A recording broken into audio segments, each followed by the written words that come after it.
with the people, tools, and personalized advice to help turn your ambitions into action.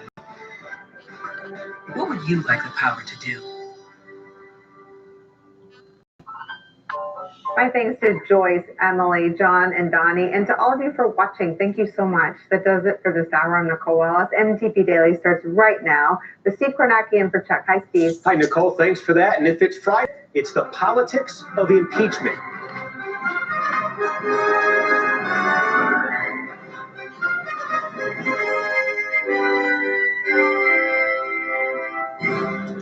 Good evening. I'm Steve Kornacki in for Chuck Todd here in New York. Welcome to Meet the Press Daily. Democrats have subpoenaed the full, unredacted Mueller report. The president is in the investigation with profane language, and it looks increasingly likely that Robert Mueller will testify before Congress. We are going to get to all of that in just a moment, but we begin tonight with perhaps the biggest question in American politics now amid the fallout from the Mueller report. What do Democrats do now? And buckle up, because it appears they are headed for one heck of a debate over the question of impeachment. Just moments ago, Senator Elizabeth Warren of Massachusetts, of course, she is running for president. She said the House should initiate impeachment proceedings against the president. Her comments come just hours after fellow candidate Pete Buttigieg also prodded Congress to act from the campaign trail. I'll leave that to Congress. There's more evidence still coming in as these subpoenas work their way through. Certainly, the case that you can see lots of evidence that this president deserves to be impeached. But since I'm not in Congress, I'm focused on replacing him the old-fashioned way. And the chairman of the House Oversight Committee sounds like he's anticipating some action soon as well. We've got to expose it. A lot of people keep asking about the question of impeachment. We may very well come to that very soon. And then there are folks like the Intelligence Committee Chair Adam Schiff who are trying to manage expectations. An impeachment proceeding cannot be successful if one party decides they're more loyal to their party or to the person of the president than they are to the Constitution and the country. And that is a real structural problem right now. And moments ago, House Speaker Nancy Pelosi's office put out a statement on the issue of impeachment, specifically responding to Warren's calls. It says, quote, "As the Speaker has said repeatedly, one step at a time. We're focused on getting the full unredacted version of the report and its underlying documents, as well as hearing from Mueller. The report raises more questions and concerns that we believe the American people deserve answers to." So while there is, of course, a complicated legal debate involving the president and obstruction statutes, the determination by Congress as to whether the president should be removed from office is a political decision. So let's dive into the politics of this. Michael Schmidt is an MSNBC national security contributor and a New York Times Washington correspondent. Sahil Kapoor, national political reporter with Bloomberg News. Beth Bowie, NBC News senior politics editor. And Susan Del Percio is an MSNBC political analyst and Republican strategist. Thanks to everybody for being with us. And I'll start with you, Beth. And we say impeachment is ultimately a political question. We say that because high crimes and misdemeanors, this is an undefined term. Theoretically, Congress could define jaywalking as a high crime if it wanted to. So ultimately, we could put all the lawyers we want in the world out here and say, well, it meets obstruction because of this or it doesn't because of that. If Democrats decide that what they read in the Mueller report equals a high crime, they could move forward in the House with impeachment.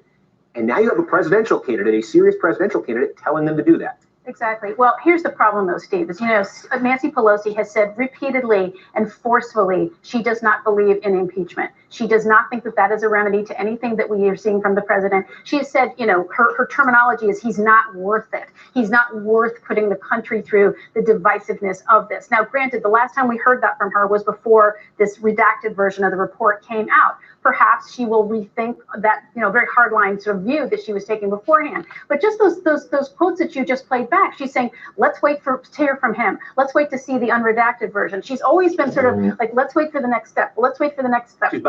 She's buying time, except at the same time, she has been quite decisive about saying she doesn't want impeachment. Now, that said, and she, of course, controls the whole process, so she's very powerful here. We are starting to hear other voices within the House saying, no, what we saw in that report yesterday is in many ways, it must be addressed in some punitive fashion, whether it goes all the way to impeachment or not. And certainly there are those who think it should.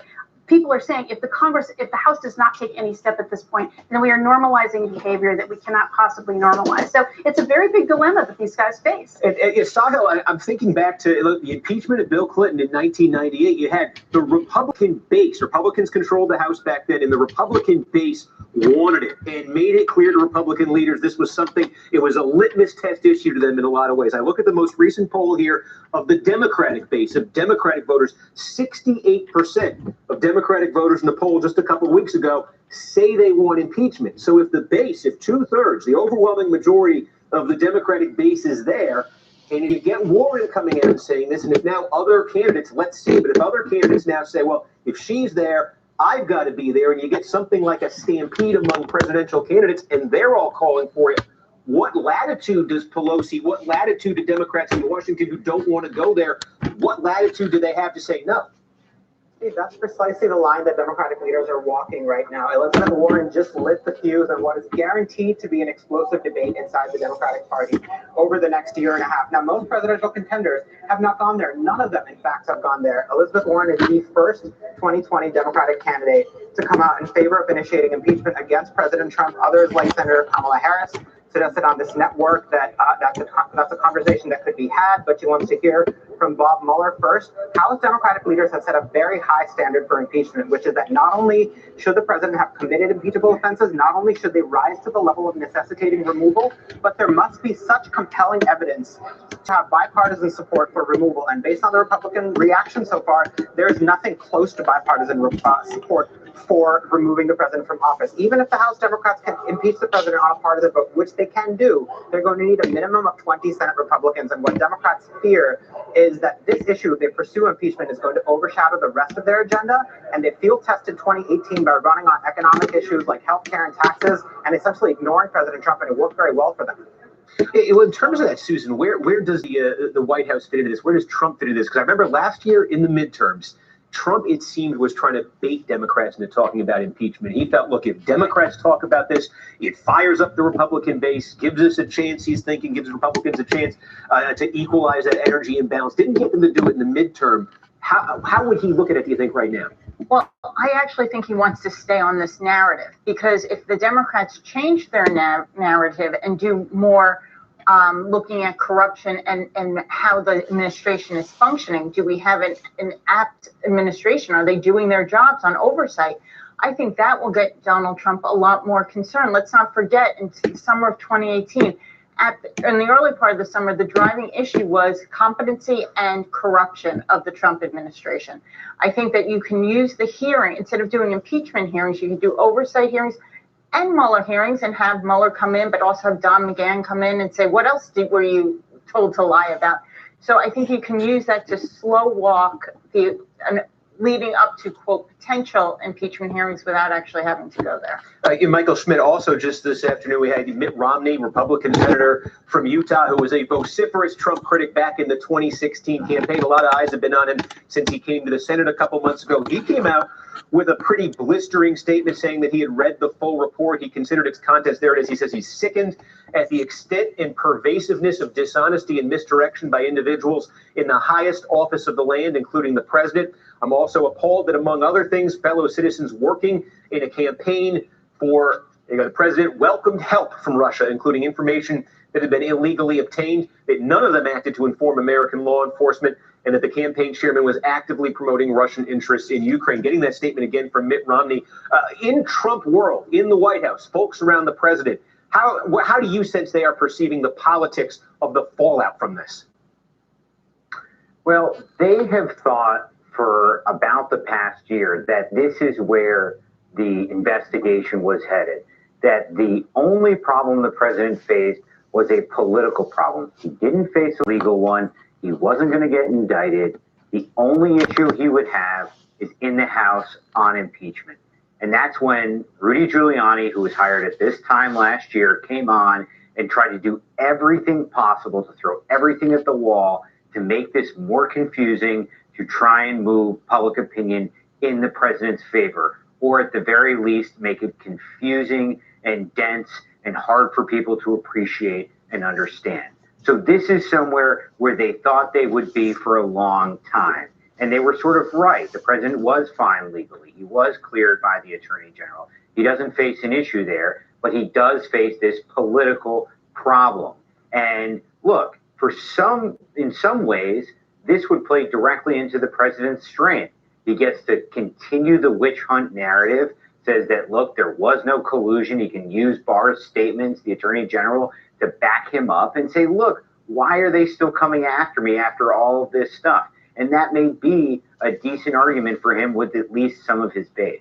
Well, the other question, Beth, too, is just timing of how this will all play out. We could talk about the Clinton example in 98, 99. The actual impeachment in the House was December 98. It was a month after that midterm.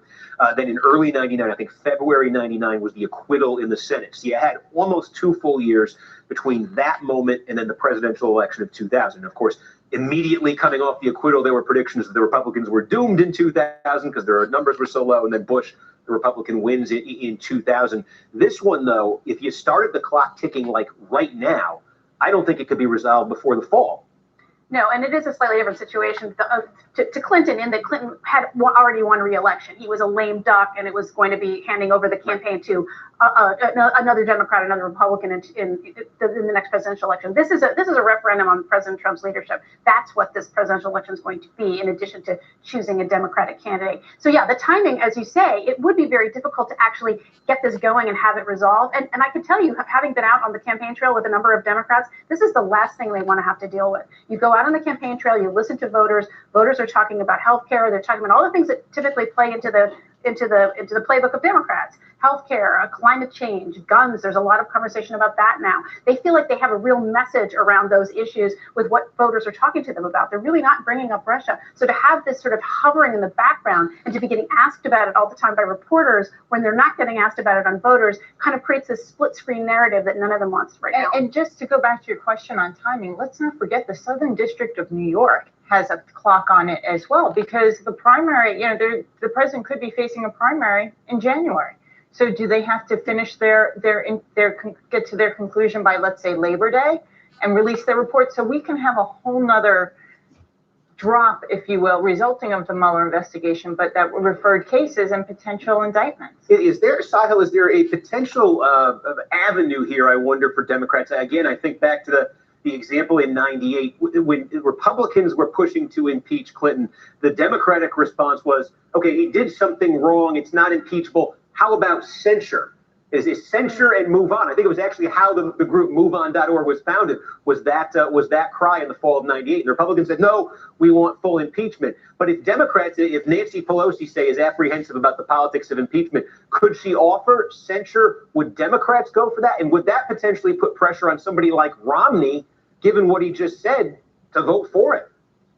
See, that's the kind of thing that Democratic leaders might look at to potentially offer a middle ground and placate the Democrats who want to do impeachment. But that seems like a neither here nor there option, which would anger both sides and not really please anybody. I mean, the Republicans, for the most part, are extremely dug in with the president in that this report functionally clears him of legal wrongdoing. Now, there's plenty in this report that would probably derail any ordinary presidency, but this is not an ordinary presidency. The president has been on the warpath for about 2 years now, at least a year, vigorously attacking this investigation, and has convinced his party, his political base, his political movement that this investigation was designed to undermine him and was not above board. So as far as Democrats go, there is not a clear front runner in the Democratic contest right now, which is a very important dynamic, because if there was, that person would be essentially setting the party's agenda. If Elizabeth Warren was the obvious far and away front runner and called for impeachment, it would be very difficult for Speaker Pelosi to refuse. But there's a massive field right now, so she's not really taking her marching orders from any one candidate. If it turns into a stampede, then to your point, this could be very difficult for House Democratic leaders to resist. All right. I mean, we're going to talk about this a little bit later, but yes, I mean, we've got that. There's some news today that Joe Biden might be on the verge of getting in the race. I imagine that could be the first question that he's hit with, if indeed that does happen. Michael Schmidt, thanks to you. Sahil, Beth, and Susan are sticking around. Coming up, some Democrats are ready to hit the gas on impeachment, as we've been saying, but others still in neutral. I'm going to talk to one outspoken Democrat on the House Judiciary Committee. That's next. Plus, as I just said, we now know that Joe Biden appears set to make what he will apparently make official next week. We're going to take a look at the biggest challenge he's facing in the Democratic primary from the big board. That's ahead too.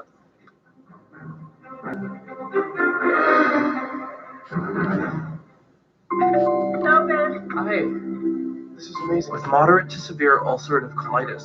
Are you okay? Even when I was there, I never knew when my symptoms would keep us apart. So I talked to my doctor about Humira. I learned Humira can help get and keep UC under control when other medications haven't worked well enough. And it helps people achieve control that lasts, so you can experience few or no symptoms. Humira can lower your ability to fight infections, including tuberculosis. Serious, sometimes fatal infections and cancers, including lymphoma, have happened, as have blood, liver, and nervous system problems, serious allergic reactions, and new or worsening heart failure. Before treatment, get tested for TB. Tell your doctor if you've been to areas where certain fungal infections are common, and if you've had TB, hepatitis B, are prone to infections, or have flu-like symptoms or sores. Don't start Humira if you have an infection. Be there for you and them. Ask your gastroenterologist about Humira. With Humira, control is possible. Every Honda has the thrill of racing built into it, and you can find that racing excitement at the Honda Dream Garage Spring Event with a stylish Honda Civic with Sport Mode, and it received a 5-star performance rating from Car and Driver. I think it's time we take this bad boy for a spin. I love my job. Get a great deal on the Honda Civic with Honda Sensing, safety and driver-assisted technologies at the Honda Dream Garage Spring Event. If you live with diabetes, why fingerstick when you can scan? With the Freestyle Libre 14-day system, just scan the sensor with your reader or iPhone and manage your diabetes. With the Freestyle Libre 14-day system, a continuous glucose monitor, you can check your glucose levels anytime without fingersticks. Ask your doctor to write a prescription for the new Freestyle Libre 14-day system. You can do it without fingersticks. Learn more at freestylelibre.us.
is $25 million.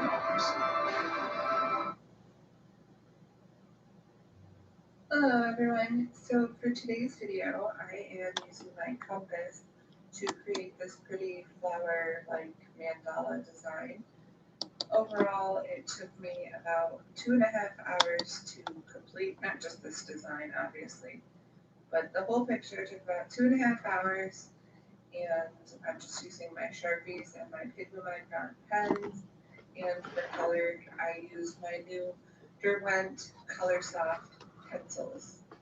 In the last video, I told you that I had gotten some Prismacolor pencils that I had a very bad time with, so I actually returned those and managed to get these pencils at a really good price. They're originally like $65 and I got them for $35, so I thought that was a pretty good deal, and I couldn't help jumping on that deal, so that is what I am using, and I am really, really loving them.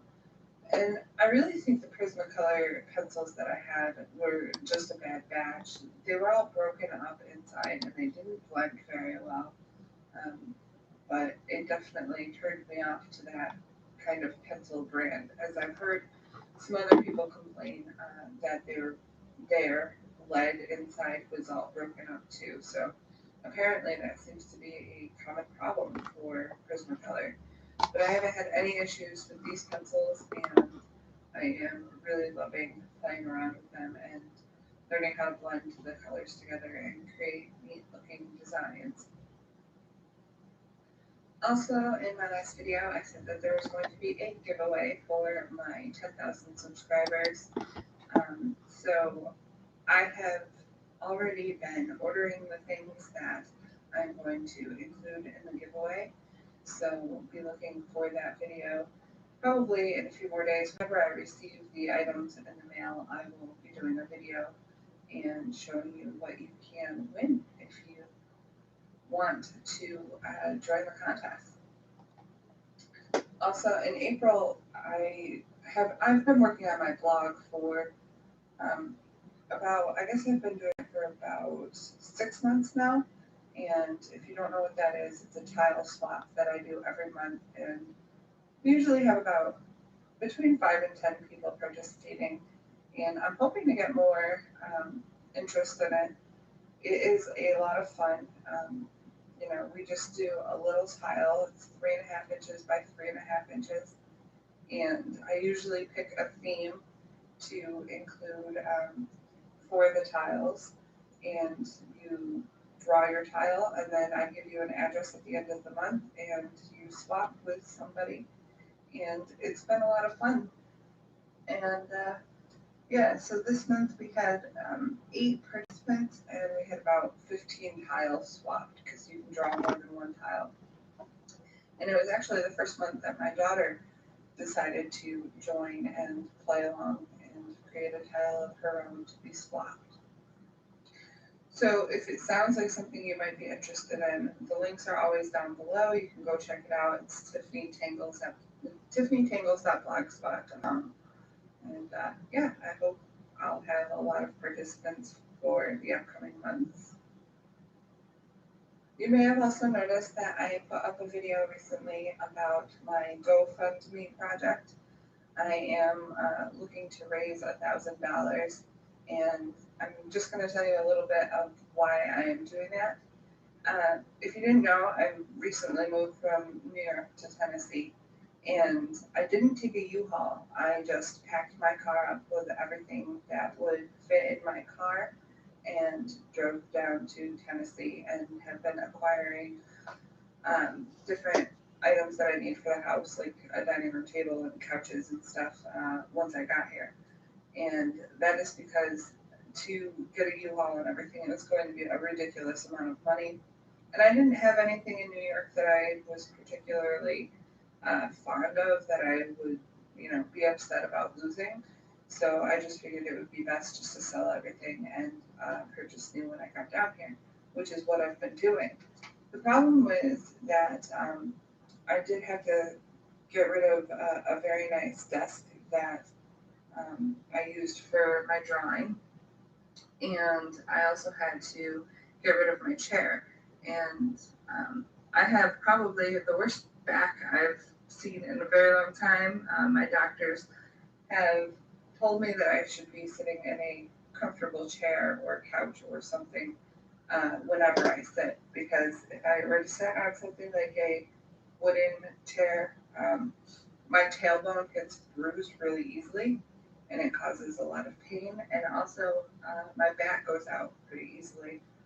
The first time my back went out was when I was 13, and all I was doing was turning to put on a seatbelt, and my back went out. And so it's just something that I've had to deal with for a really long time, but it's been difficult to be drawing since I've moved to Tennessee because I don't have that setup anymore.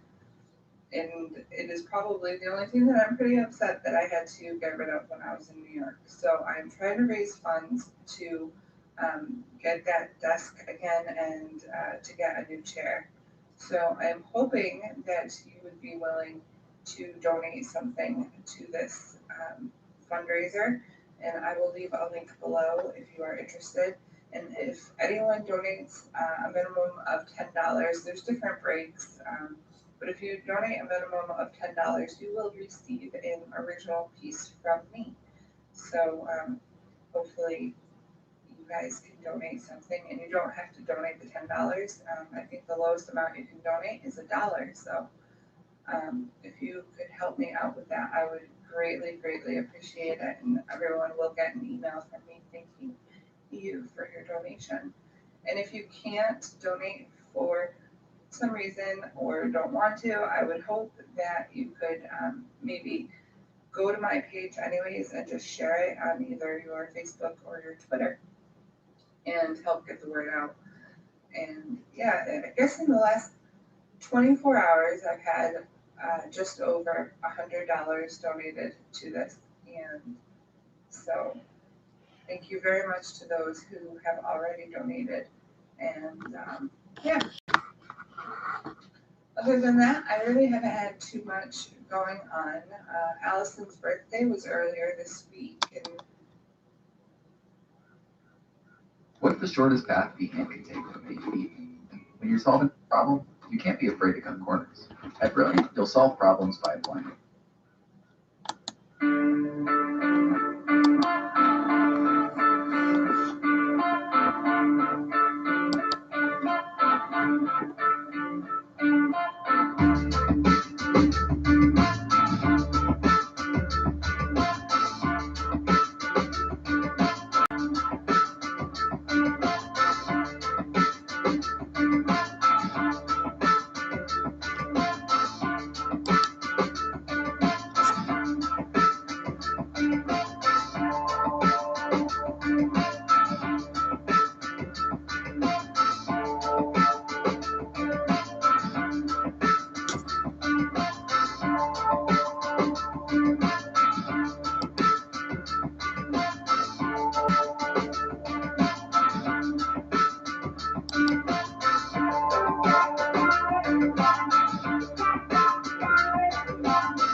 Imagine a building space with abundant natural light, where screens are free of glare and the temperature is ideal.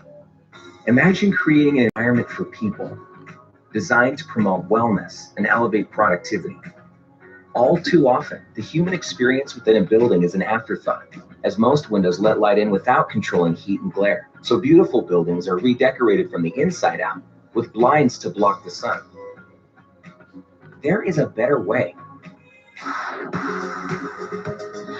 View Dynamic Glass brings the outside in, intelligently controlling natural light without blinds or shades, enhancing mental and physical well-being. It's regular glass with a series of thin nanocoatings that react to a small electrical charge, creating different levels of tint.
The time is 4:00 p.m.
Writing's not that easy, but Grammarly can help. This sentence is grammatically correct, but it's wordy.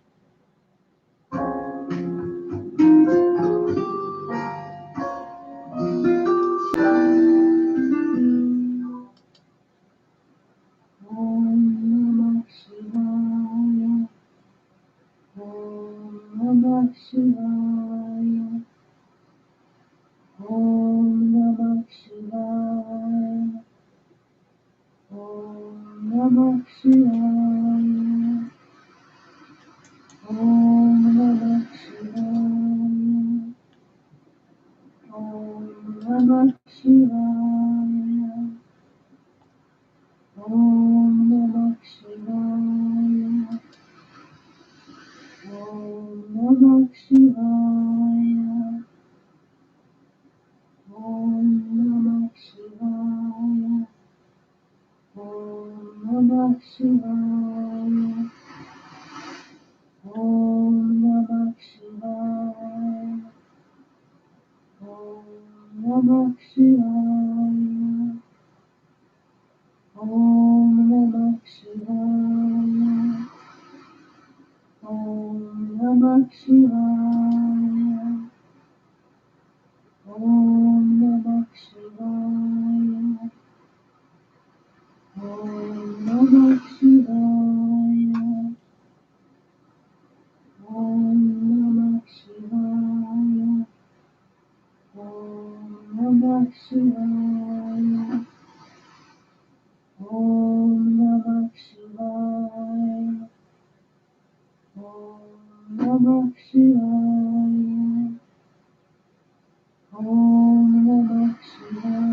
Shivaya.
First chakra. The vowel sound is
second chakra. The vowel sound is ooh.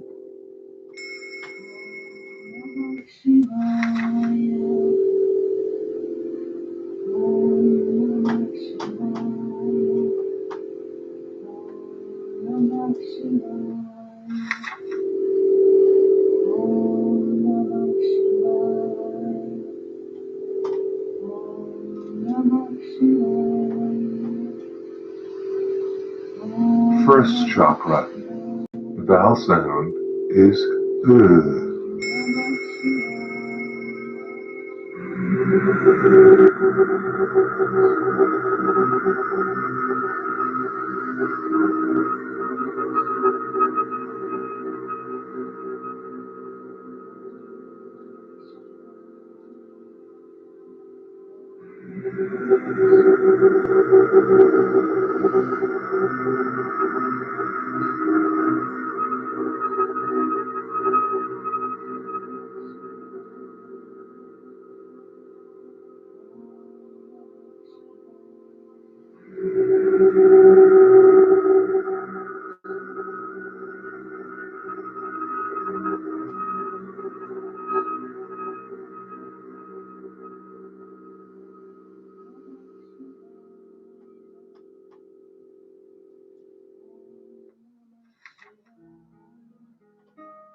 Ultimately pursued on similar lines to Flynn and Manafort, although narrower, but similar lines being, no, you didn't go out and do the worst crime in the world, but yes, you slowed and impeded this investigation by not being straight with the feds. Mueller's not going to tolerate it. He doesn't care what party you are. He doesn't care how senior you were in the White House. And so I put that in the context of Elijah Cummings, who referred to this Mueller finding in the report that so many people were trying to hide what they were doing or using encryption or destroying evidence. Take a look. There apparently has been some destruction of evidence. That's another thing that we want to look into. Again, you know, there's a Presidential Records Act, and I want to know who was destroying evidence. That's another thing that stopped Mueller from being able to complete his job. And a lot of this stuff may have been directed by the president. Ellie, who could that apply to? Oh, if destruction of evidence? I mean, we saw so much of Trump's associates or hangers-on trying to prevent the president from doing further bad things. That, you know, could one of them have done what Congressman Cummings is saying? I don't know. It's possible. I mean, I think that, I'm glad that Glenn brought up what he did, because I think that Mueller did, frustratingly to me, view his mandate very narrowly.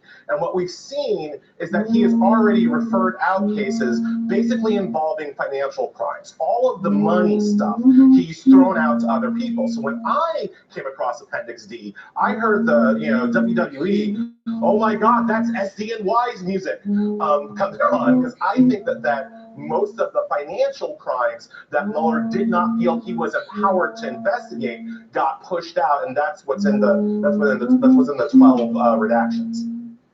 Glenn?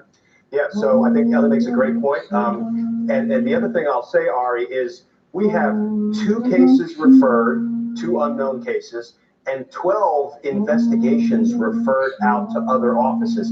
In my book, as a former prosecutor, that is 14 potential cooperating witnesses. And that's why I don't think this is over by a long shot, because with respect to every one of those 14 referrals, you can bet the prosecutors who are now digging into those cases are going to try to debrief, interview, and bring on board every one of those 14 people. And I'll bet every one of them you can then sort of finger out into other potential misconduct by other folks. That's how we build cases. So I think there's a lot of investigating that is going to spin out of these 14 referrals. There's another line.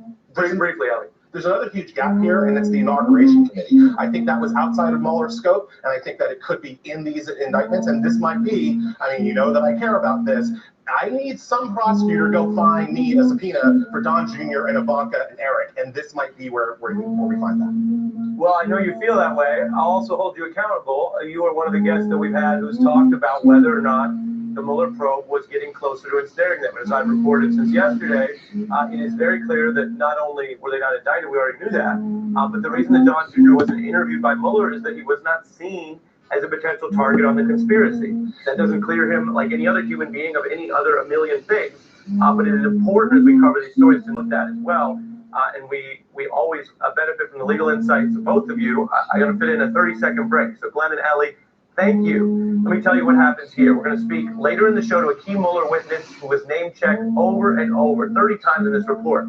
But first, something that I've been asked about over and over, we're going to get into it. Why does the Mueller report lay out facts rather than charges on obstruction? And is it overwhelming evidence of obstruction? Well, we're back in 30.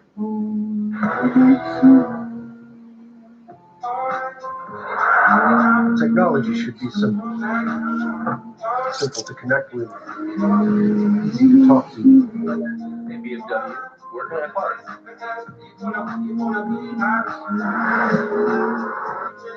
And a joy to drive. Don't be driven by technology, drive it. All new BMW 3 Series. Hurry in for exceptional offers on the 2019 all-new BMW 3 Series. Staring at us in black and white with some color coding. But when you look at what's in the Mueller report that pertains to Donald Trump's future and not his past, there is this headline. Bob Mueller doesn't say that Donald Trump committed a crime, and he explains why he can't. But there is, as legal experts are basically making clearer and clearer since we've had time to digest this, a damning roadmap Bob Mueller following DOJ rules, which, as you know, say you can't charge a sitting president. Bill Barr obviously talked a lot about that. But what Mueller provides is factual conclusions about obstruction in multiple incidents. And that's something Barr tried to get ahead of before the report was released yesterday. The Deputy Attorney General and I concluded that the evidence developed by the special counsel is not sufficient to establish that the president committed an obstruction of justice offense. He made it clear that he had not made the determination that there was a crime. It's not quite right, though. In fact, the report lists basically 11 incidents total, 10 of Donald Trump as president, and goes through whether they constitute obstruction. And I want to be very clear, because this is actually super interesting no matter where you come down. Some of them end with Bob Mueller being very fair and appearing to give Trump the benefit of the doubt on key elements. For example, when Mueller concludes the Comey firing section, he basically says this may not meet the standard for obstruction of justice because, quote, the evidence does not resolve whether Donald Trump's, quote, real reason for the firing was corrupt or not. It could have been personal, political, or both. Others end with Mueller detailing the case against Trump. Mueller concluding that Trump's demand that Sessions take over the probe and prosecute Hillary Clinton, which would be unconstitutional as a political request, was for the, quote, illicit purpose of restricting the probe and trying to shield the president from the investigation. Now that's obstruction. And we should be clear. The Mueller report shows Donald Trump tried to commit this type of obstruction. That is very important because corrupt intent combined with overt actions for any citizen, for anyone who doesn't have to be president, is obstruction of justice. Like Flynn lied to the FBI. Did he pull off the cover-up? Did he fool the FBI? Was he, quote-unquote, successful? Obviously not. That's how we know about it, and that's not a debate. He admitted to it. That's an obstruction-related crime, and he failed in his goal. What we see in the Mueller report is Donald Trump failing in some of these goals, but that doesn't mean he didn't fail to obstruct justice by the criminal standards. I want to bring in Joyce Vance, a former U.S. attorney, to discuss this roadmap. Good evening to you. Hey, Ari. When you see these, call them 10 incidents relating to Donald Trump being president, what is your understanding of what Mueller's doing, and does he, in your view, provide enough information to make a conclusion about each of them?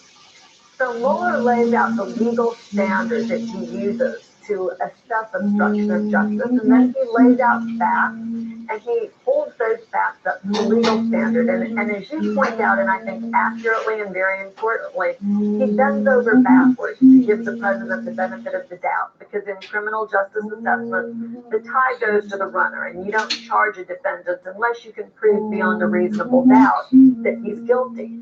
That said, in a number of these cases, Mueller's bottom line assessment appears to be that there is substantial evidence of obstruction of justice. So let's use the hypothetical, which is to follow Mueller's care because of the unique issues around the sitting president. If a non-president was faced with the evidence you just described, say substantial evidence on 5, could they be charged? I think they would be charged. And of course, one important difference here is that Mueller doesn't even engage in that calculus out of fear that it would be improper. It's fascinating. So with that framework, you've helped us get the legal framework. Stay with me. And I want to bring in David Ignatius from, of course, the Washington Post and a long-time Washington expert. He has a column about Michael Flynn's secret contacts with Russia that actually sparked some of the very first moves towards both this probe as well as, I mentioned, obstruction crimes, and is a great guest for us on that content. Good day to you, sir, as well. Good to be with you, Ray. David, what do you think about the interpretive side of this? So Joyce and I just talked about the law. Then there's how Washington understands it.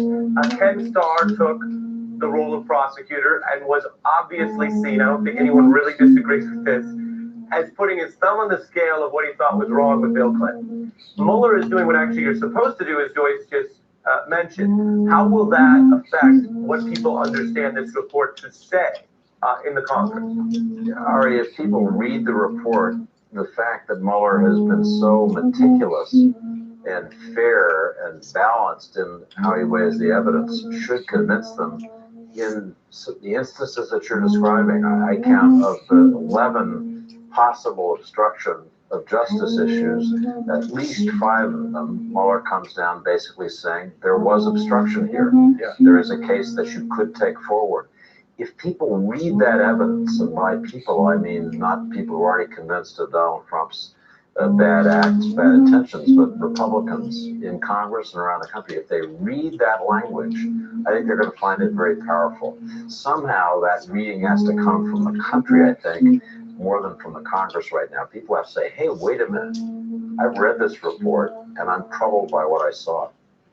David, does it matter that he ultimately found the Comey firing less concerning because of Donald Trump's, the nicest way you could say it is, unique approach, as opposed to things where it was a glaring evidence of obstruction, like his attempt to fire Mueller and his attempt to have Sessions take back over and prosecute Hillary, because you can't, even in the best reading of it, you can't find an innocent way to explain that you want your attorney general to jail your political opponent, something more familiar with the foreign policy wing of your reporting that our viewers are also familiar with, something we know about from other countries.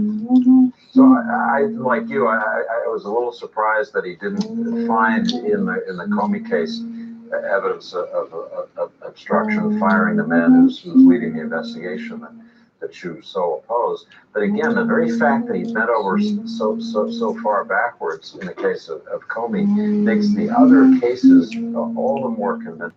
The attempted firing of Mueller himself, the scenes involving his White House counsel, Don McGahn, calling McGahn and say, I want to hear from you when you fired him, when you've done this.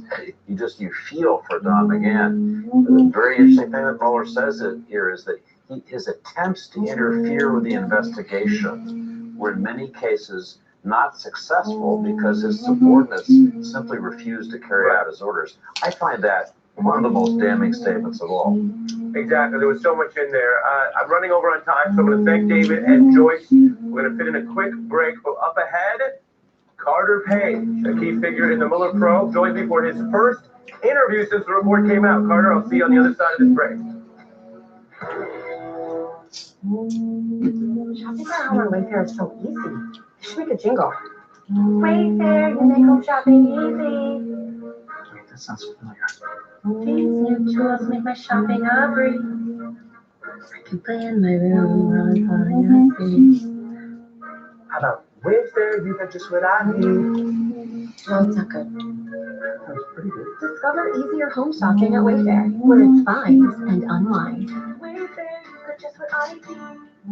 Incomparable design makes it beautiful. State-of-the-art technology makes it brilliant. The visionary Lexus NX. Lease the 2019 NX300 for $359 a month for 36 months. Experience amazing. It's a Lexus dealer. At Fidelity, we help you prepare for the unexpected with retirement planning and advice for what you need today and tomorrow. Because when you're with Fidelity, there's nothing to stop you from moving forward. This is my body proof. Proof of less joint pain. And clearer skin. Proof that I can fight psoriatic arthritis. With Humira. Humira targets and blocks a specific source of inflammation that contributes to both joint and skin symptoms. It's proven to help relieve pain, stop further irreversible joint damage, and clear skin in many adults. Humira is the #1 prescribed biologic for psoriatic arthritis. Humira can lower your ability to fight infections. Serious and sometimes fatal infections, including tuberculosis and cancers, including lymphoma, have happened, as have blood, liver, and nervous system problems, serious allergic reactions, and new or worsening heart failure. Tell your doctor if you've been to areas where certain fungal infections are common, and if you've had TB, hepatitis B, are prone to infections, or have flu-like symptoms or sores. Don't start Humira if you have an infection. Ask your rheumatologist about Humira. Go to mypsagroup.com. Sometimes the busiest places we go can feel the loneliest. The Veterans Transition Program helped me heal. And rediscover the meaning and purpose I felt in the military. Find out more today. Visit vtncanada.org. Words, punchline. Pump up the volume, pump up the volume, pump up the volume. Get swifty. Stop saying it like it's a thing. You made it up. I like 3 and 4 levels of work on. Pump up the volume, pump up the volume. Pump up the volume, pump up the volume. I like it all. What does that even mean? Show me what you got. Pump up the volume, pump up the volume, pump up the volume.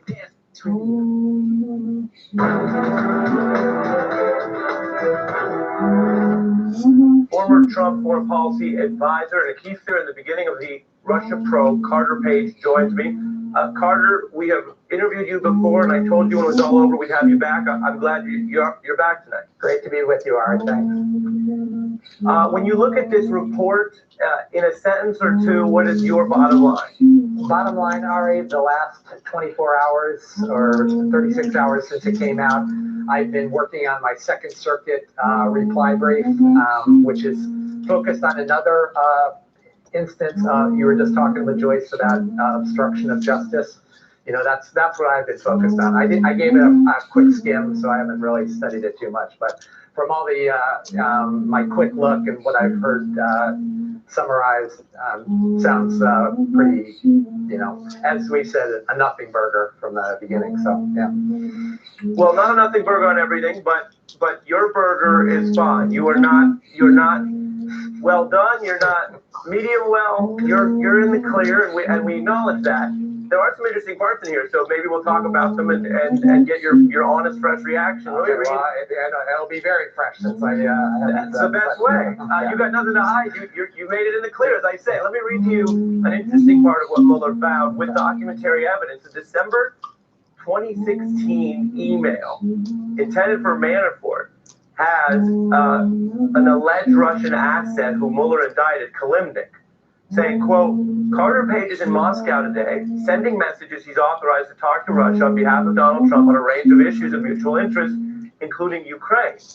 Did you know that Kalimnik knew you were there and was telling Manafort?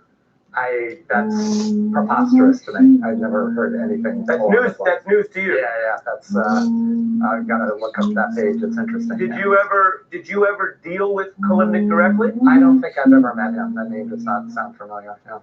And so, other than being on the news all the time, I don't well, sure. Cross paths. Yeah. So the implication there from Mueller is that while you may have been minding your own business, so to speak, that this Russian intelligence-linked asset had knowledge of your whereabouts and what you were doing and was telling Manafort. Does that concern you, given that he and Manafort were both indicted by the probe? Not concern you about you, but concern you about them? Well, I mean, given the accuracy of that statement, that sounds somewhat concerning, I guess, on that level. The fact that there were some news reports that I happened to be over there, and he may look at those types of things, so not too big of a surprise on that front. So another thing that jumps out again, because it's weird, not because it's a crime, is this account in the Mueller report that a very senior Kremlin person asked you for Trump contacts in December 2016. Deputy Prime Minister, quote, asked Page if he could connect the Prime Minister with individuals involved in the transition to discuss future cooperation. And I guess I'm wondering, why were they thinking they needed you when Donald Trump was president-elect and they had presumably very high-level contact? I need to see the full context of that, Ari. I did have a conversation with him very briefly while I was over there in December, about primarily about the school where I gave a graduation speech.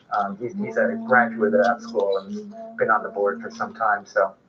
And but, we did talk about sort of some policy-related stuff, but nothing. Right, so there was some interaction there. That's what they were thinking of you from that connection. I also want to throw up something from Hope Hicks. A lot of the people who speak for Donald Trump have been caught in lies that basically he ordered them to tell. And one of them appears to potentially be about you. March 2016, as I think so many people now know, you were announced as this informal advisor to the campaign. Doesn't have to be a big deal. But then we see in the Mueller report that this is a high-level thing. Hope Hicks, who deals with Trump personally, tells Conway and Bannon in September inquiries about Page should be answered that he was announced as an informal advisor.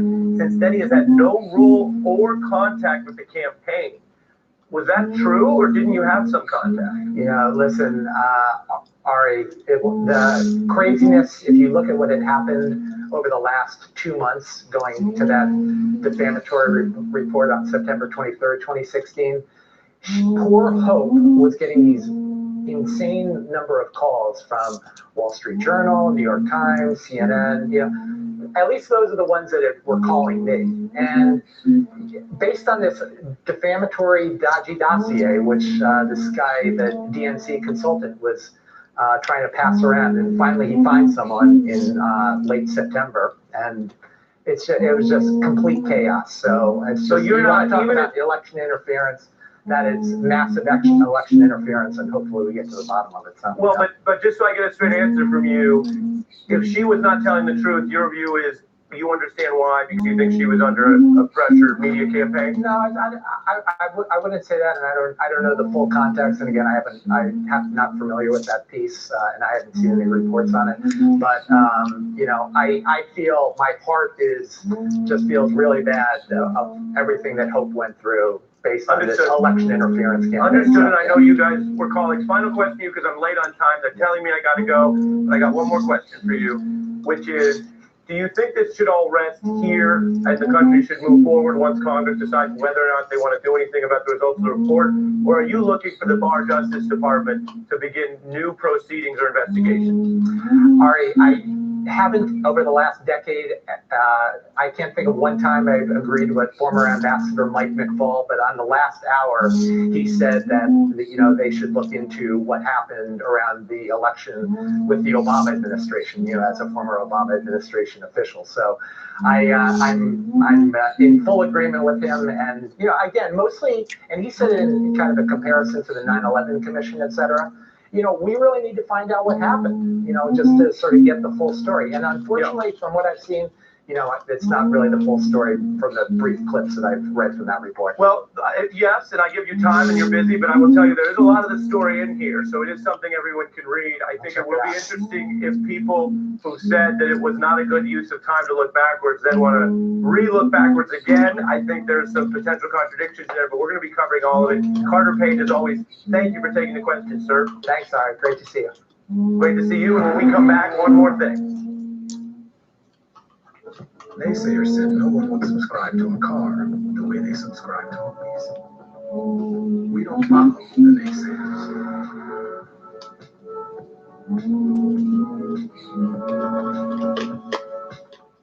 Dollar Shave Club, Dollar and Deodorant Now too Club, Dollar and of course Shampoo Club, Dollar Even Toothpaste Club, Dollar Bath Jerky Club?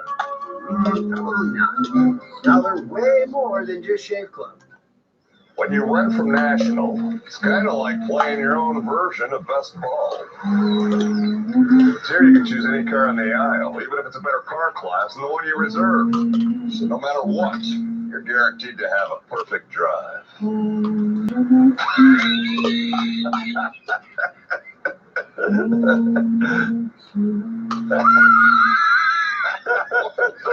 National. Go like a pro.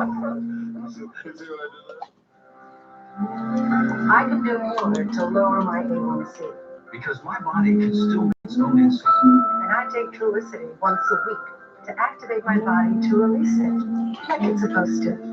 Trulicity is not insulin. It starts acting in my body from the first dose and continues to work when I need it, 24/7. Trulicity is an injection to improve blood sugar in adults with type 2 diabetes when used with diet and exercise.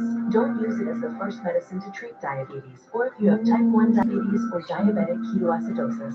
Don't take Trulicity if you or your family have medullary thyroid cancer, you're allergic to Trulicity, or have multiple endocrine neoplasia syndrome type 2.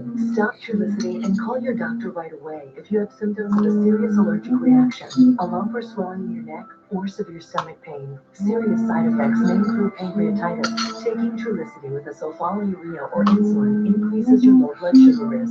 Common side effects include nausea, diarrhea, vomiting, abdominal pain, and decreased appetite. These can lead to dehydration, which may worsen kidney problems. I choose once weekly Trulicity to activate my within. If you need help lowering your A1C, ask your doctor about once weekly Trulicity. Really? Man, that's what I feel like when I wear regular shoes. Cramped and uncomfortable. We can arrange a little update. Which is why I wear Skechers wide fit shoes. They have extra room throughout. They're like a luxury ride for my feet. Try Skechers wide fit shoes. So you're open all day, every day? That's what 24/7 means, sir. Kind of like how you get 24/7 access to licensed agents with Geico. Yeah, you just go online, give them a call anytime. You know, sir. Yeah. Now, what would it take to get 24/7 access to that lemon meringue pie?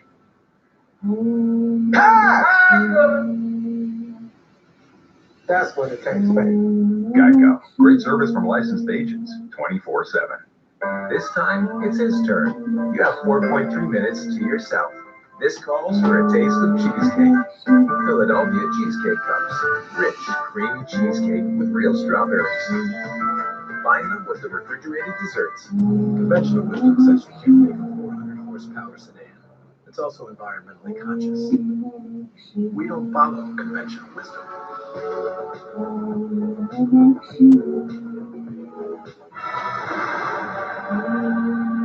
Clever. What's the catch? Obviously, they raised the price later. That's what you do. They must charge overage fees. No, that's what you guys do. Not Freedom. Come on, it's a share plan. Sharing. With Freedom, everyone can get their own 10 gigs for only $50 a month. It's time to join the millions who switched to Freedom. Oh, see myself out.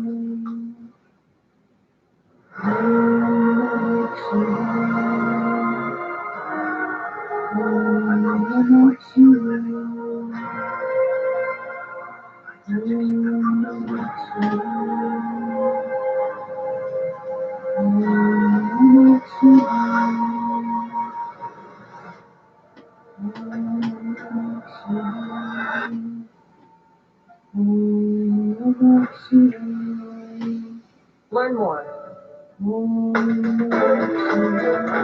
Have you been watching our coverage of this battle since Mueller finished about 3 weeks ago, until we got this report yesterday? One of the things we pointed out is there are a lot of people who don't want you to know what's in here, or want you to move on, or want you to forget about it over the weekend.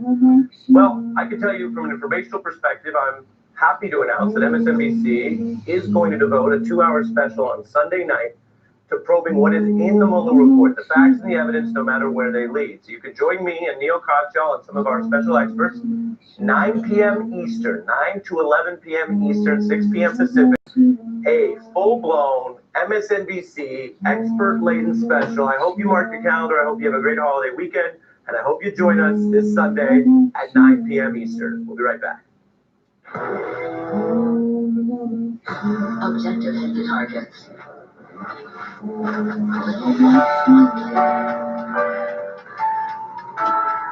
Level 2 multipliers.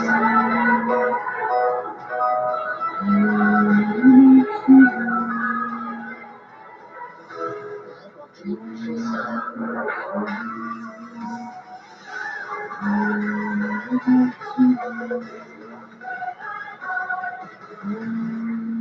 Let's see. Aleve is proven better on pain than Tylenol Extra Strength and lasts longer with fewer pills. So why am I still thinking about this? I'll take Aleve. Aleve, proven better on pain. You're a big deal to us. We've got big deals for you. At Men's Warehouse, it's the big deal event. Now until Easter, shop our lowest price of the season on designer sport coats at $149. Dress shirts at $3 for $99. Plus, take 60% off designer suits starting at $199. Only at Men's Warehouse. Everyone's got to listen to Mom. When it comes to reducing the sugar in your family's diet, Coke, Dr. Pepper, and Pepsi hear you. We're working together to do just that, bringing you more great-tasting beverages with less sugar or no sugar at all, smaller portion sizes, clear calorie labels, and reminders to think balance. Because we know Mom wants what's best. More beverage choices, smaller portions, less sugar. BalanceUS.org.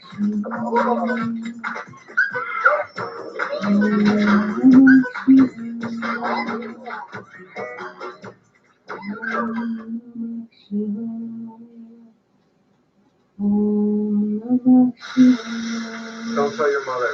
Dad, it's fine. We have If a claim rate guard, they won't raise your rates just because of a claim. That's why it's my favorite. I know. Are you in good hands? Staying in Hampton for a work trip. When your flight gets in late, it's never too early for coffee. Oh, no. Your new boss seems cool, but she might not be sweatpants cool. Who is that ready this early? It's only 7 a.m. Somebody help me. Close call. Not quite ready to taste the day? That's why we're here with free hot breakfast and a warm welcome. Book at Hampton.com for our price match guarantee. Hampton by Hilton. You might take something for your heart, your joints, or your digestion. So why wouldn't you take something for the most important part of you, your brain? With an ingredient originally discovered in jellyfish, Prevagen has been shown in clinical trials to improve short-term memory. Prevagen, healthier brain, better life. In fashion looks, out of this world prices. Ladies, surprise! It's Steinmart. Save up to 50% off during our Easter sale going on now. Steinmart, saving is a beautiful thing. At Fidelity, we make sure you have a clear plan to cover the essentials in retirement, as well as all the things you want to do. Because when you're ready for what comes next, the only direction is forward. Every day, visionaries are creating the future. So every day, we put our latest technology and unrivaled network to work. The United States Postal Service makes more e-commerce deliveries to homes than anyone else in the country. Because the future only happens with people who really know how to deliver it. That does it for me. I'll see you Sunday night, 9 p.m. Eastern for our Mueller special. Hardball starts now. The Democrats be the enforcers? That is the question. Let's play hardball.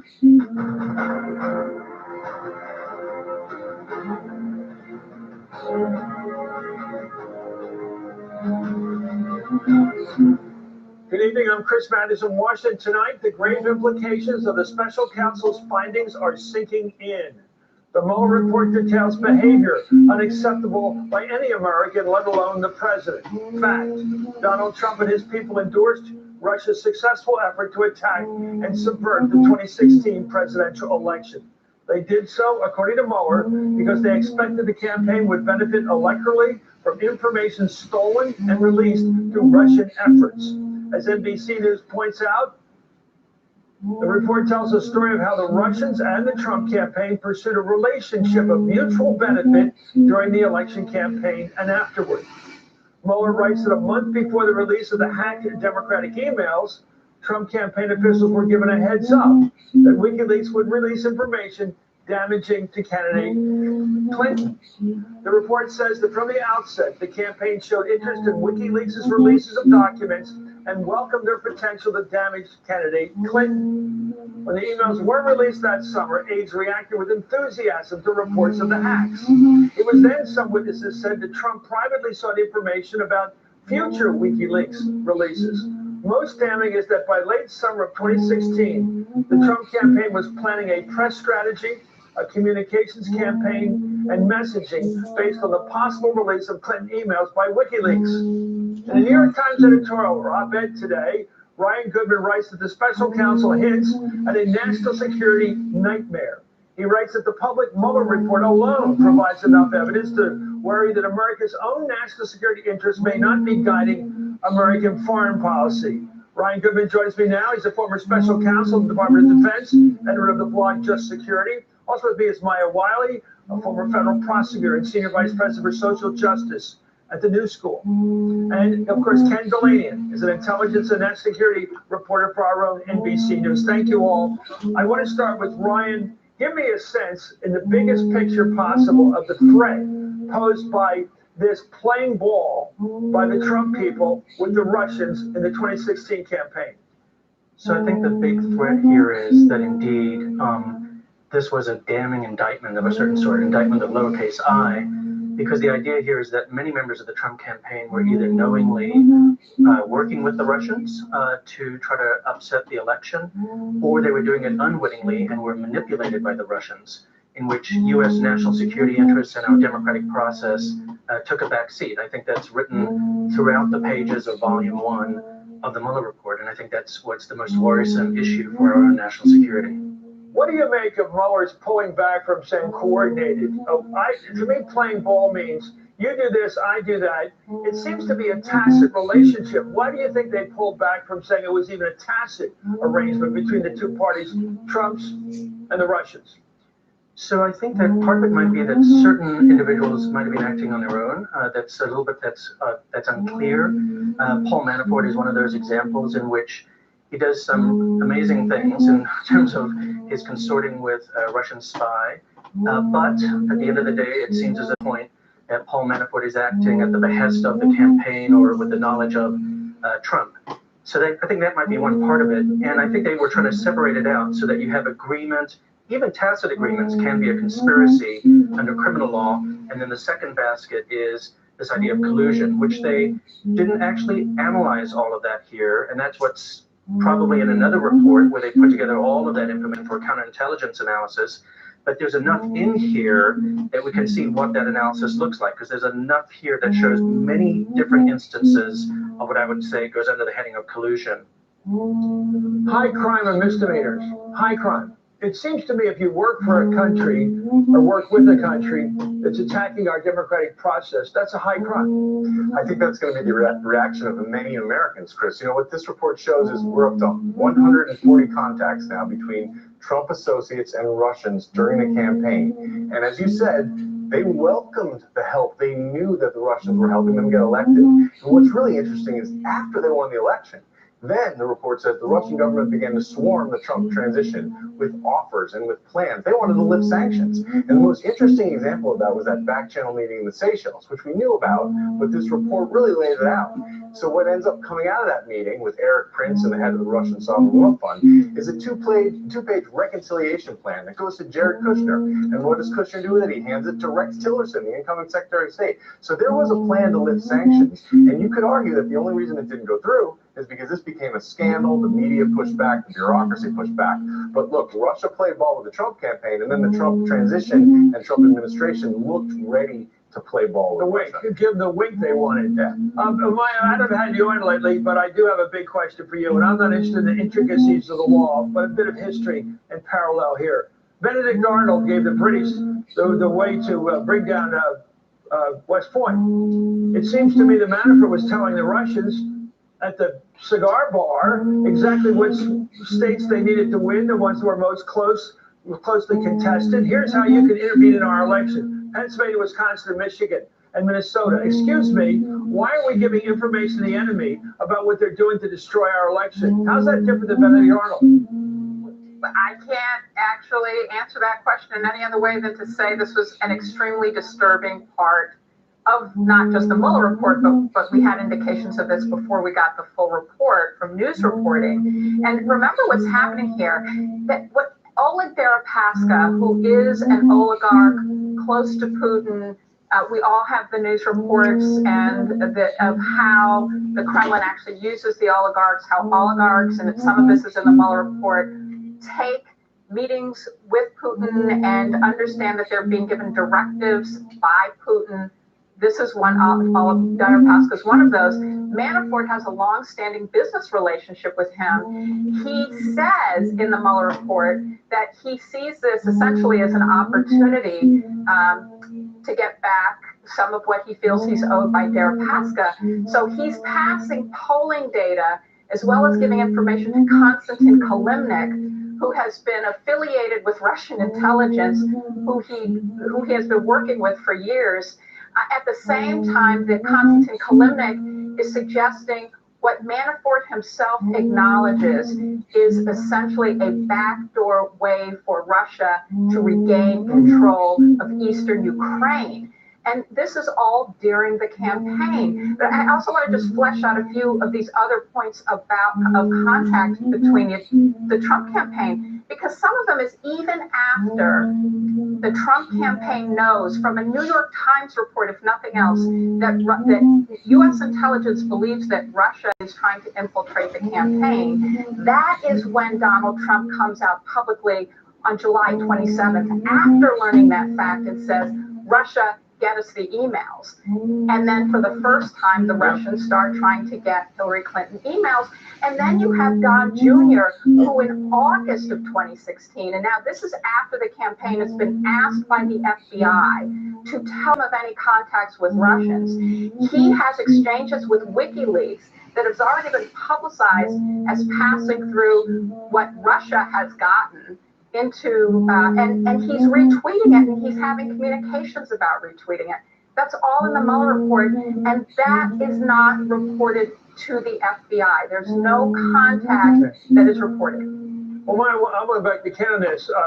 It seems to me that one person knows they were coordinating with the Russians, and that's Manafort.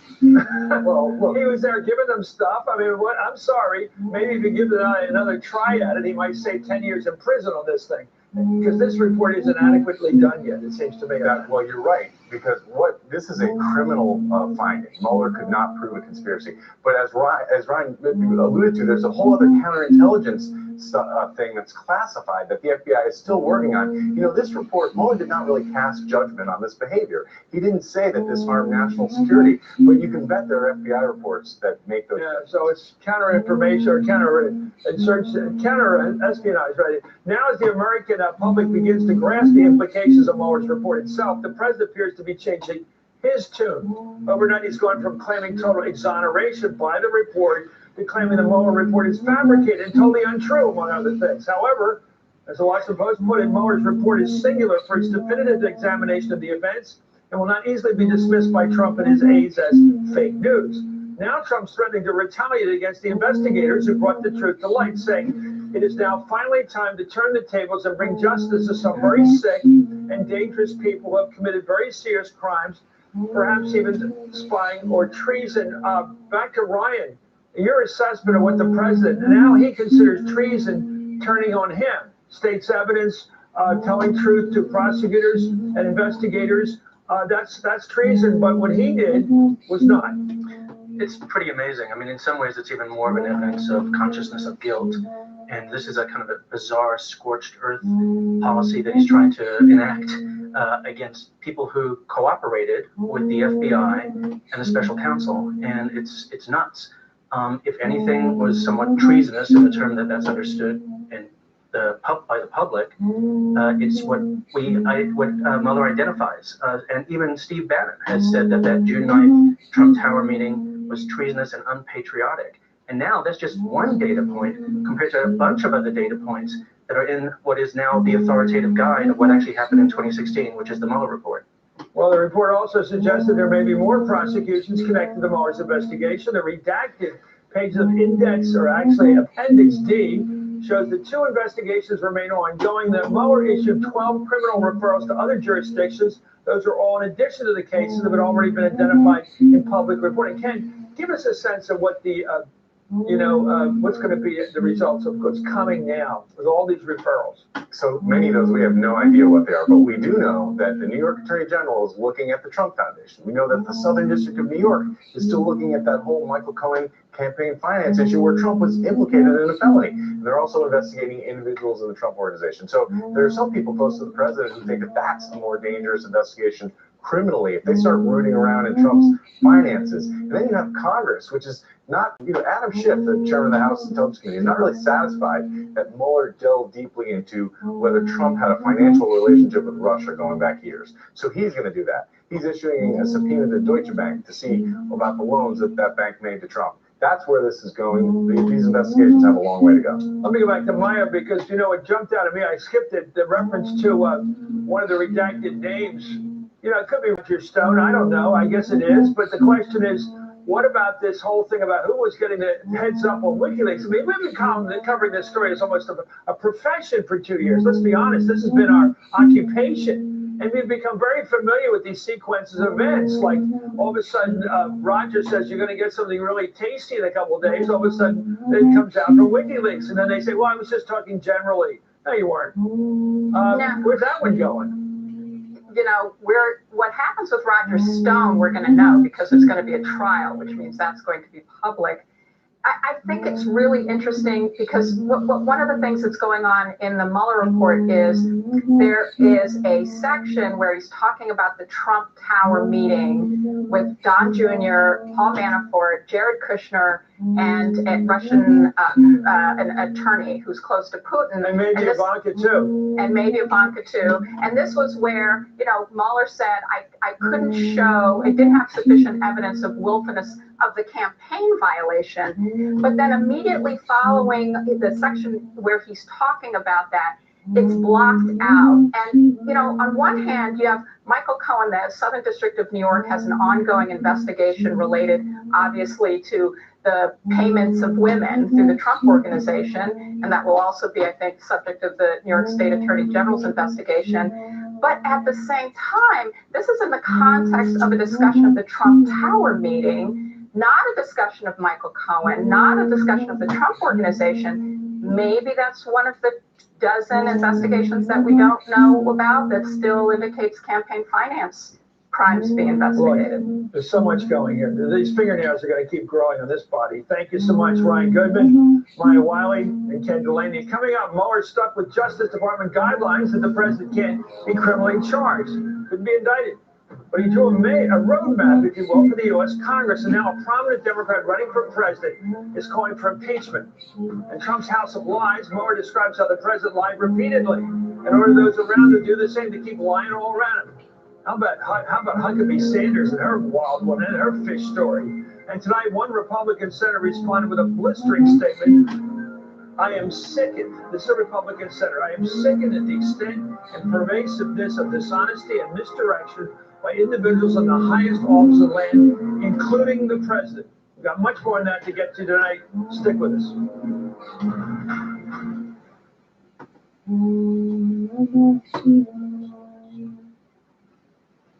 I need somebody help, not just anybody help. I need someone help. was younger, so much younger than today. Anybody's helping in any way. Now these days are gone, I'm not so self-assured. Now I am a genuine, I open up the doors. Now these years and I'm feeling down. And I do appreciate you being around.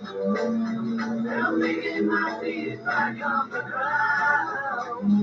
Won't you please help me, help me, help me. Searching for a beach vacation? Find it at Verbo. They search millions of homes to find your perfect beach house, where you all find your own rooms and some quality time to find out about each other. From beach houses to cabins to condos. Find vacation homes that match you with Verbo. Let's be honest, safe drivers shouldn't have to pay as much for insurance. That's why insurance has Drive Sense. The safer you drive, the more you save. Although I'm not really driving right now, that would be unsafe. When insurance is affordable, it's surprisingly painless. Technology should be simple. Simple to connect with, easy to talk to. Maybe it does. Where can I park?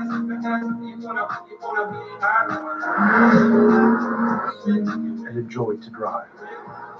Don't be driven by technology, drive it. All new BMW 3 Series. Hurry in for exceptional offers of back. And she has a brand new challenge. This has so much more charm than a new house in a subdivision. That's historic. This has to be completely demolished.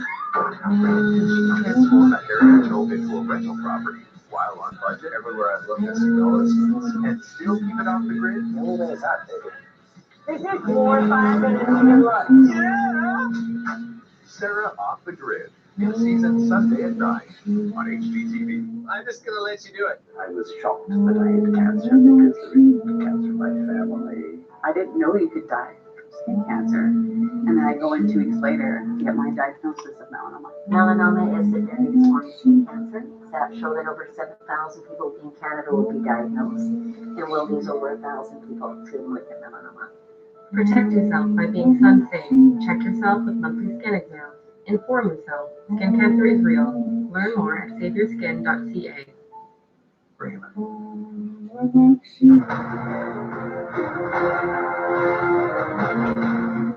Well, he went to Harpo. Robert Mueller didn't charge the president with a crime, but his report lays out ample evidence exploring 10 episodes of potential obstruction of justice, providing a roadmap for Congress to investigate. The report makes clear that Congress has the authority to determine whether the president can be found to have obstructed justice, concluding Congress has authority to prohibit a president's corrupt use of his authority in order to protect the integrity of the administration of justice. It adds, it concludes that Congress may apply the obstruction laws to the president's corrupt exercise of the powers of office in accordance with our constitutional system of checks and balances and the principle that no person is above the law. Today, House Judiciary Chairman Jerry Nadler issued a subpoena for Mueller's complete report, but said any talk of impeachment is premature. I believe he committed obstruction of justice, yes, but it's not up to me. It's up to The Judiciary Committee. Yeah, You can open impeachment proceedings. well, we have to. We're not there. We have to now, because the special process, because Barr misled the country. We have to hear from Barr, which we will on May 2nd. We have to hear from Mueller, and ask him a lot of questions. We have to hold hearings and hear from other people. Well, late today, the Justice Department dismissed Nadler's subpoena, calling it premature. There's a favorite word these days, and unnecessary. Well, meanwhile, in a letter to her Democratic colleagues, House Speaker Nancy Pelosi said Congress will not be silent.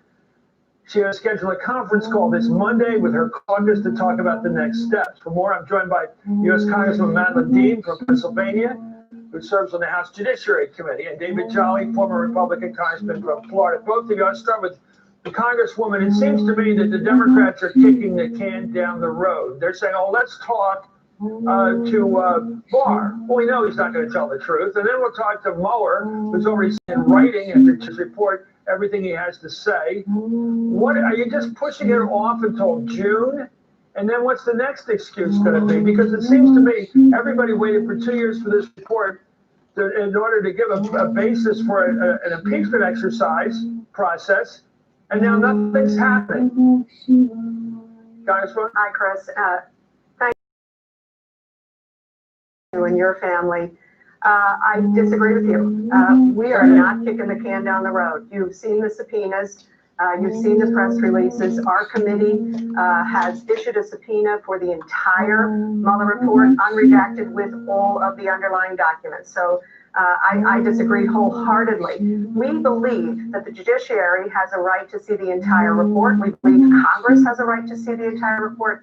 And most importantly, we believe America has a right to the full, transparent truth of what took place with the Russian interference in our 2016 election, and any coordination with the Trump administration and the Trump campaign, and much more importantly, volume 2 of the Mueller report, obstruction of justice. So we are far from kicking the can down the road. We are digging in and doing the work that we are required to do. Why are people like your retired leader, Steny Hoyer, saying it's not worthwhile to do it right now? And Nancy Pelosi saying it's not okay because you're not Republican. It sounds like they're making partisan political estimates that it wouldn't be good for your re-elections next year, not what's good for the Republic.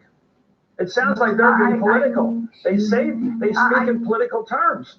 I think this transcends politics whatsoever. What we need to do is make sure we get the facts, full facts and evidence in front of us, and that means transparency of this report and this investigation. Let's remember what Mueller investigated. He investigated corrupt conspiracy, criminal conspiracy to work with the Russians to interfere with our election. We know that the Russians interfered with the 2016 election in sweeping and substantive ways, according to Mueller. And the second piece of it is he showed over and over again the attempts of obstruction of justice. So what I would say is we have a job to do, get the facts, get the evidence, show the American people the truth, and then impeachment will be revealed to us one way or another. It shouldn't be. Do you think it's possible, in other words, I don't want to badge it, but do you think it's possible that Congress, the Democratic caucus, and the House of Representatives, after fighting so hard to win control of the House, so hard to get the subpoena power and the ability to begin such procedures, if the Congress, led by the Democrats in the House, does not act on impeachment, do you think that'll go down in history as a good decision? Could it potentially be a decision to not begin proceedings on impeachment at all? Could it possibly be the right historic move? I think you're too far down the road. I think what will go down in history is that the American people spoke in the last election cycle and said we need a sweeping change in this Congress.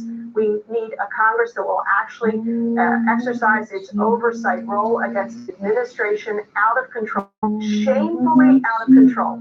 Whether it is criminally out of control is yet to be seen, but it is shamefully, morally out of control. That's what's going to go down in history, and the rest will be borne out. Can't argue with that. Stay there, Congresswoman. Let me go right now. Late today, Democratic presidential candidate Elizabeth Warren had a different response. She called on Congress now to start impeachment proceedings in a series of tweets saying, the severity of this misconduct demands that elected officials in both parties set aside political considerations and do their constitutional duty. David, she's for going now, beginning a procedure, passing a resolution, doing it. And I agree with Senator Warren.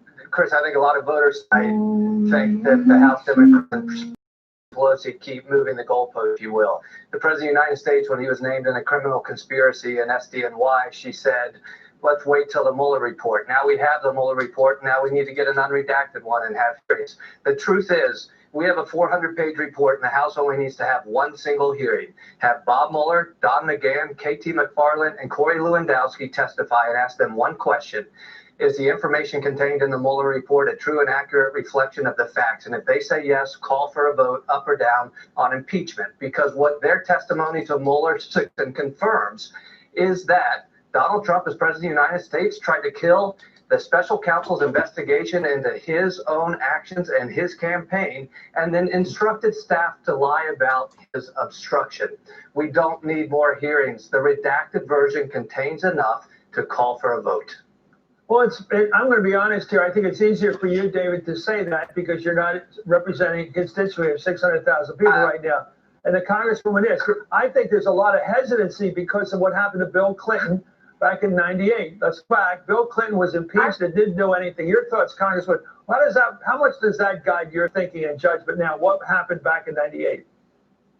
I love what Representative Dolly is saying, but I absolutely believe we have to do our homework. If you jump and say on a redacted report that no one has fully read, I mean, we've had the chance to really dig in, and it's an extremely disturbing read. But if you jump ahead and say, okay, we got it, we got impeachment here, I think that would be foolhardy. We have our work to do. We have to reveal the narrative, the truth to the American public, and then we have the right to go forward with impeachment.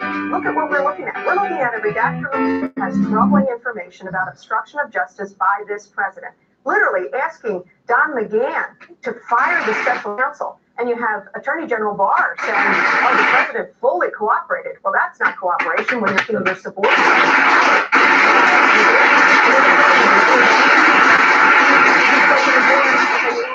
And now the media has picked up that I've asked you to fire. Would you go out to the media and say, I never asked you to do that? Imagine these things. They are treacherous. They are wrong. We all know that. They're a moral failing. But what we have the burden to do, and I think it's a responsibility, frankly. I don't think it's a problem. It is a responsibility. Is to get the facts and the evidence, to lay it out for the American people, and then we will see if impeachment is absolutely on the table. Because we will need the public behind us. We will need the Senate to take up the articles of impeachment. We will need 67 votes. Well, my problem so far, David, you can give last thought here, but my problem there, the president said 37 times he can't remember. He was useless as a witness. His people all lied like you can't believe. Liar, pants on fire. All of them. So many are liars on the record lying. And now the Justice Department, as of tonight, is saying, I'm not going to give you this, the full unredacted version. They have played every game in the world to keep the truth in it. The Democrats have to wait for the truth in this administration. Hell will have to freeze up because they're not going to give the intent, they're not going to give the means to bring them down. You make a judgment based on what's available. Your thoughts on that, Congressman? There's a clear case of obstruction that's currently available. Here's what Democrats truly risked. In the long list of history, what they risked is coming down on the side of Bill Barr. Consider this. Bob Mueller said, here is information I have about obstruction. And Bill Barr said, I don't think it's enough to convict. If Democrats suggest we don't have enough information either, and they give this a pass, you are giving Bill Clinton a more damning legacy in presidential history than you are Donald Trump. And I think Democrats will regret that. I have to say, I've spoken to many of my colleagues over the course of the last 48 hours. No one believes in the credibility of Attorney General Barr. No one. He poured away his credibility in Well said. Thank you so much for the Congressman. Jolly, up next, the Mueller report sheds new light on how Washington they got through. Not the truth.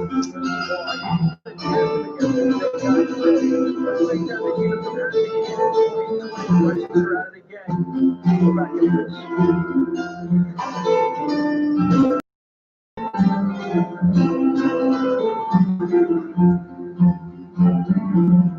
Sir, you're a broker. What's been charged about financial interest? Sir, I'm looking into it. Lisa Joe. Hey, Carl. Charge me for like every day. And do I get my fees back if I'm not happy? Like a satisfaction guarantee? Wow. All right, I'm calling you up. Thanks, Carl. Wait, Lisa.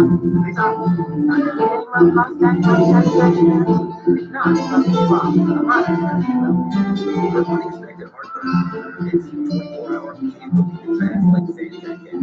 Or next 24 hours. Zantac will put it in 30 minutes.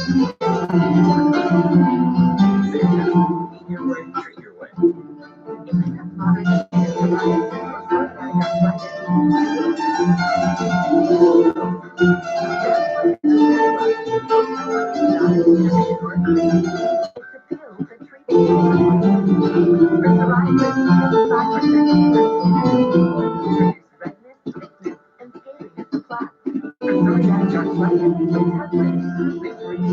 Swelling, tenderness, and pain, and the Otezla prescribing information has no requirement for routine lab monitoring. Just use if you're allergic to Otezla. It may cause you diarrhea, nausea, and vomiting.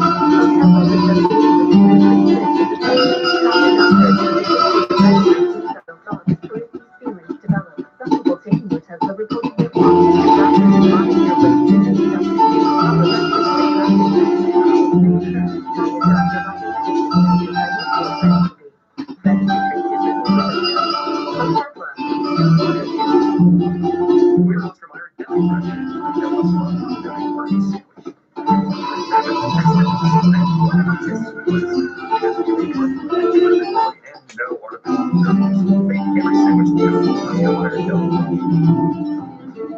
It's tough to quit smoking. So chant extremely slow journey.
Morning Joe.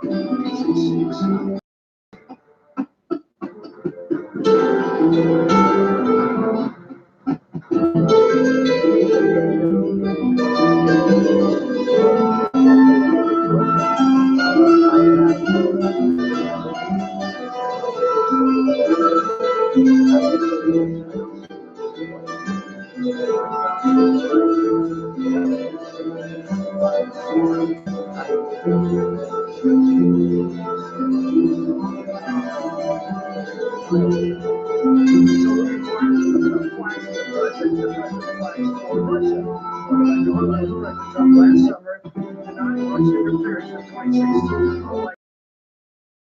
Missouri points out, the Mueller report definitively states, quote, Trump was elected with the help of a foreign power. The report details Russia's extensive social media operation, which reached tens of millions of Americans. It also describes WikiLeaks' role in the interference campaign, which resulted in continuous negative headlines for Hillary Clinton. Under my Christopher Finger, former senior director of cybersecurity at the White House, Frank Cornelius, of course, former assistant director for counterintelligence at the FBI. Thank you, Frank, and thank you, Chris. Chris, we're looking ahead now. What stops the Russians from doing just what they did in 2016? There are hundreds of things we're doing, but that report is just, as I said, systematic and significant. And efforts by the Russians to really undermine our election, and they're doing it again. They're still out there. That report's not history. That report is what we're living now. We've been living in 2020, and we just haven't done enough to prevent that. We haven't done enough What do you make of this up? I mean, you want to think about this tonight. So the minute next time they were mentioned with Florida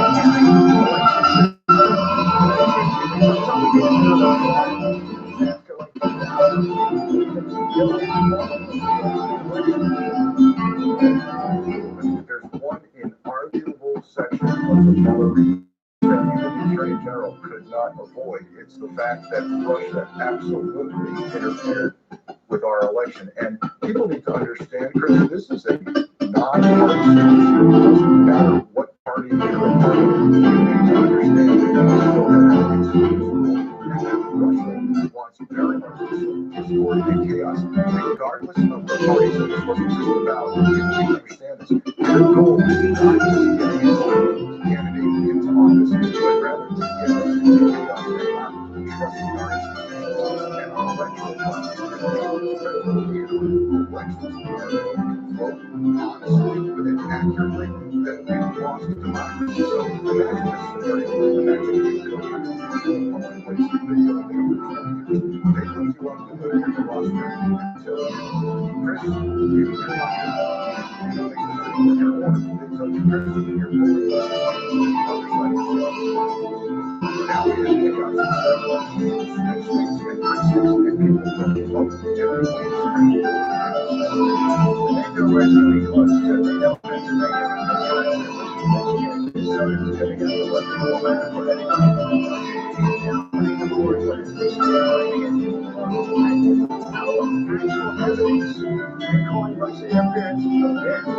So Bill Barr is working with the Russians too now because he said attempted, efforts never say it's over Northern states or free to. The Russians did it. You read the report. The Russians said, the Russians fought. The Russians really manipulated our system. The way no one else did it. That should be a 5-alarm fire warning. We should be doing everything we can to protect the ballots and all.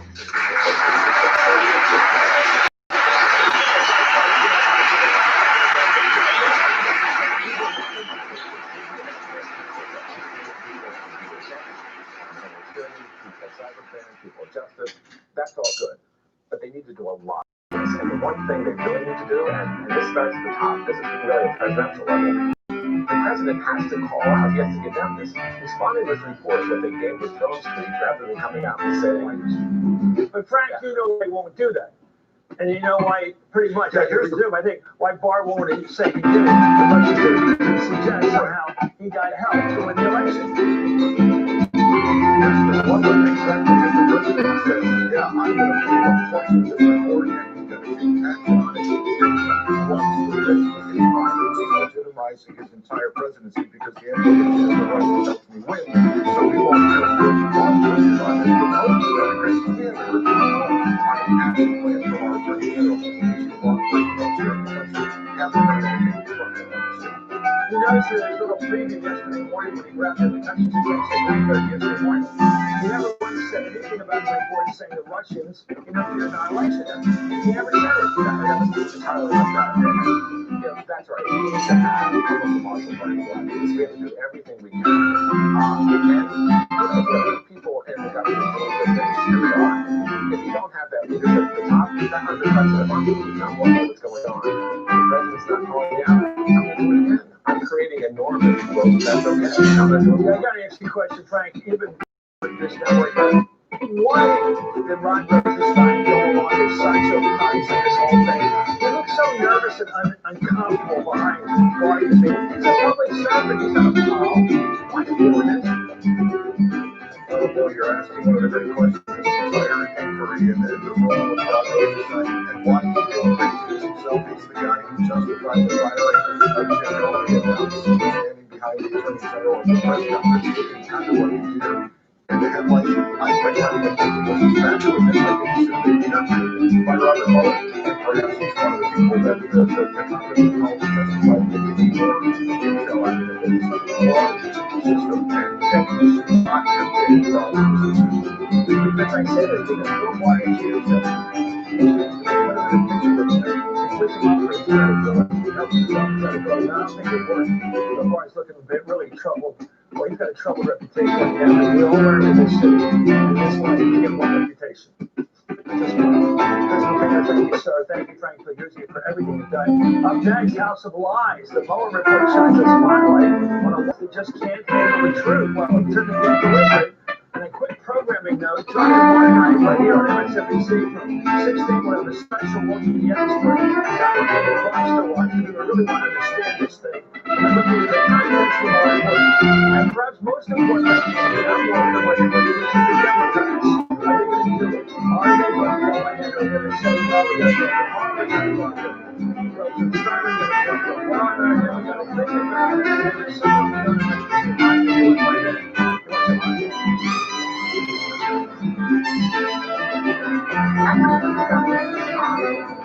When it comes to reducing sugar in your family's diet, we only have further considered we're looking at just that, bringing you more protein beverages with less sugar or no sugar at all. Small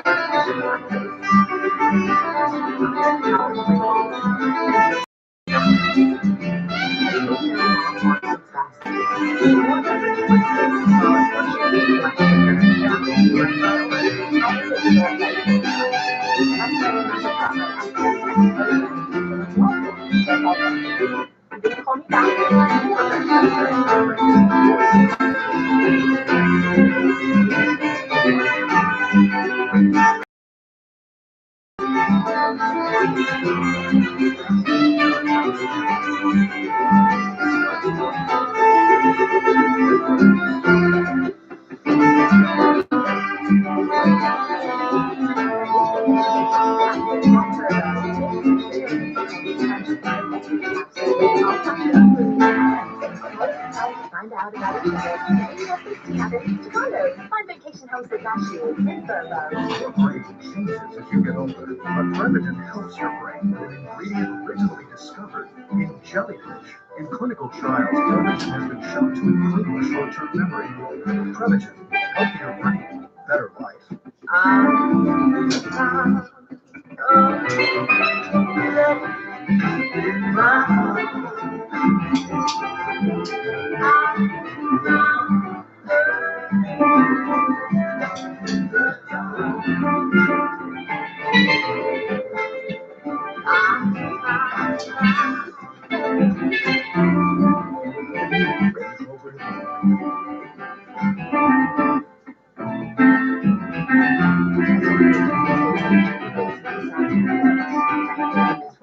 So I came up with the idea of how about word of mouth was the same right now.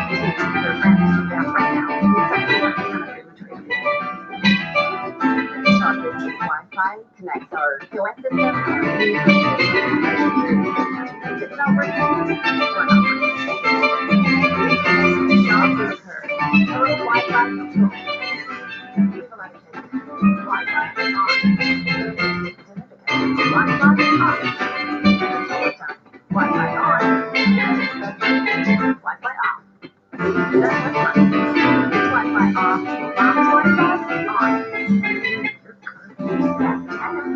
Wi-Fi when you want it. No Wi-Fi when you don't. New shop with Curve Home. You got it. Overpaying for constant.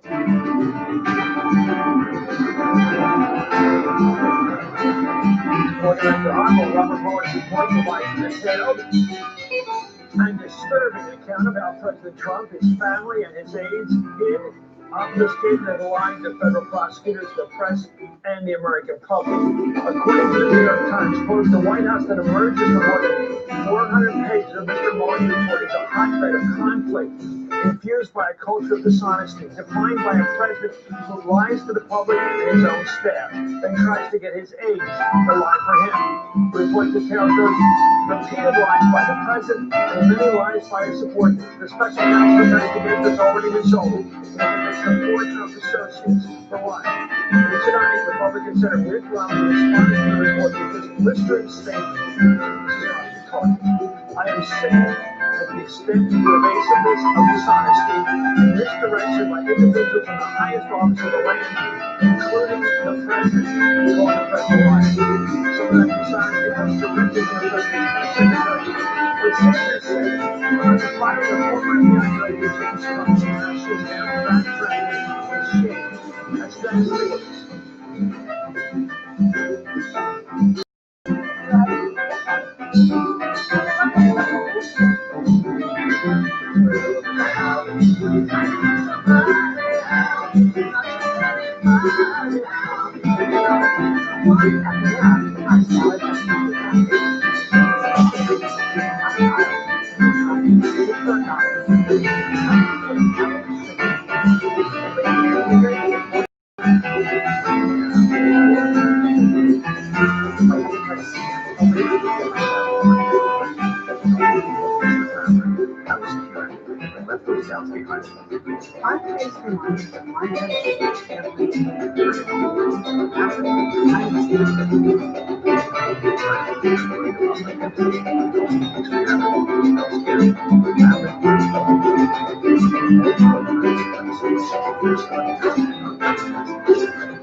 Every insurance company hopes you drive safe. But okay, that's the drive.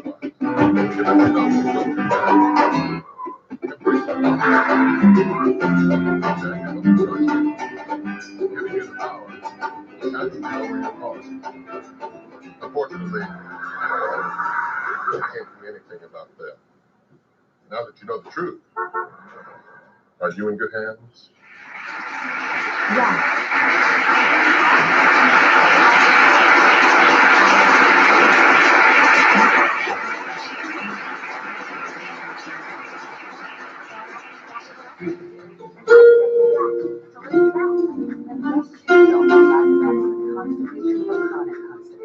Convest is not like it. It works differently. It helps release everything and lets us have more frequent and easy bowel. Do not be content to show stress and sick. Do not be given children sick and they harm them. Do not take revenge if you have a bowel blockage. Get immediate help if you develop unusual or severe stomach pain, especially with bloody or black stools. Most common side effects of diarrhea, sometimes severe. If it's severe, stop taking revenge and call your doctor about it. Other side effects include gas, stomach irritation, and swelling. I'm still doing it all. The water, the exercise, I did Jackie's Orange Rest for helping belly pain and recurrent constipation. Ask your doctor.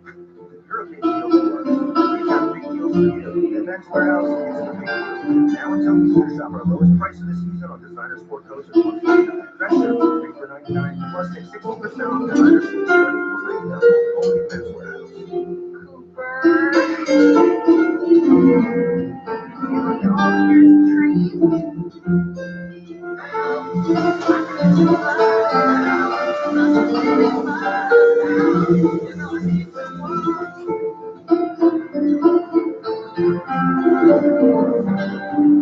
DigiMag, the Harbor, one of the bombshells revealed in yesterday's report by Robert Mueller was the White House Press Secretary Sarah Sanders admitted to special counsel that she made up public statements about the firing of former FBI Director Comey. During the special counsel, those statements were not founded on, I love this word, anything. She said things based on nothing. Anyway, let's take a look at what CNN said about Comey back in 2017 and what she's saying today about those statements. From countless members of the FBI. And I they have been rated disagree. It's a numbers game. I got it from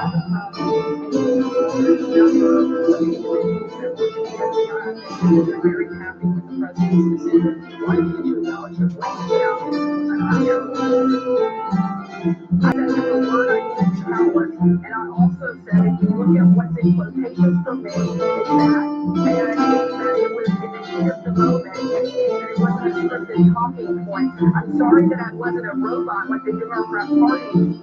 I'm sorry that I'm not a robot. That's a cover for not telling the truth. Anyway, German up until Coleman, one of reporting the Associated Press, and Michael Messlin, of course, NBC News presidential historian. Jill, it seems to me we have a problem with the one. Whatever communist, whatever fraud was up there, and he worked his lies, and the president claimed that he could remember 37 times, which is in fact lies. And that's part of why the White House has come in as they are now. Everything is so damning in that report. All of those agencies applying the president is not hearing it all, instructing people to come out there and conference to lie, to say that accurate reports are inaccurate.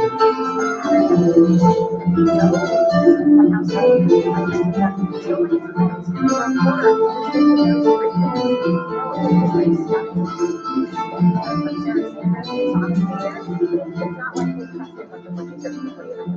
You know, from the beginning, my friend Michael, it's like Groucho Marx, you gonna believe me or lying eyes? Right. I mean, and I said, well, it's the same thing, but how can you walk in the truth and lie? Like the president lies when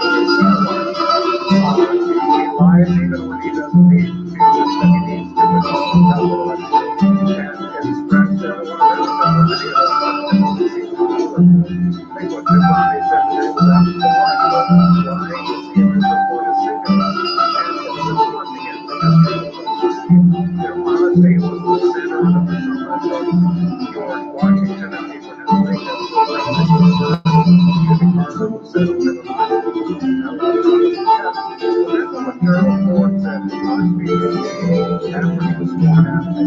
of in 1974, was trying to draw a contrast with Nixon, especially his line. Ford said, I believe the truth is the glue that holds government together.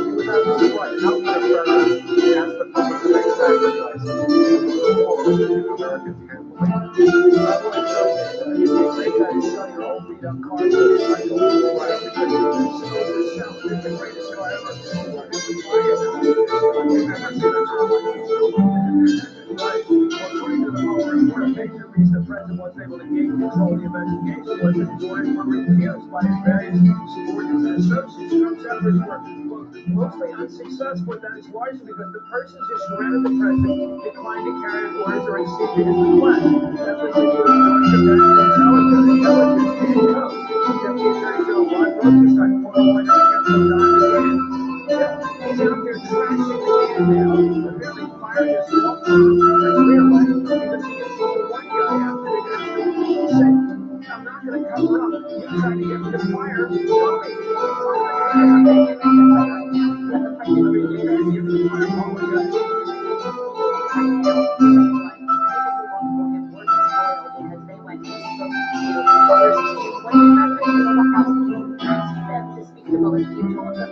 Tell the truth, tell them everything you know. As a president, none of my offer is detailed. It's furious, especially active.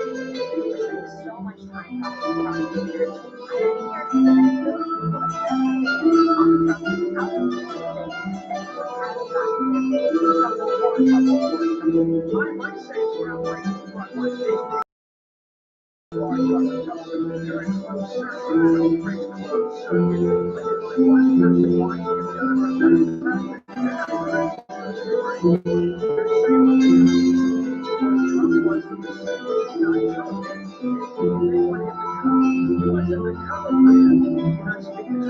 every time they speak up, that's probably the only way to keep their job. And from Trump's point of view, if he were a leader of inequality, he would see this and he would say, gee, there's a shocking revelation here, which is these people did not tell me what I wanted to hear and who restrained me from doing bad things. They saved me. I might be a lot more trouble if I didn't have those people working for me. Well, there is that nowadays he has very few, if any, of those people. And the result is that what may happen is that he hasn't gotten through the Mueller report. He thinks that this is a great victory if he does think that he's wrong. But if he thinks that, he may feel licensed and he may feel to get rid of people who might conceivably tell him to not do something he wants to do. So when you talk people on background, you talk to people on you said well, this person's good for about 70% of the truth, this person's good for about 90%, this person's good for like 10%. How do you calibrate the sources? There's definitely gotten better environment where there was different factions. You always in order to someone from this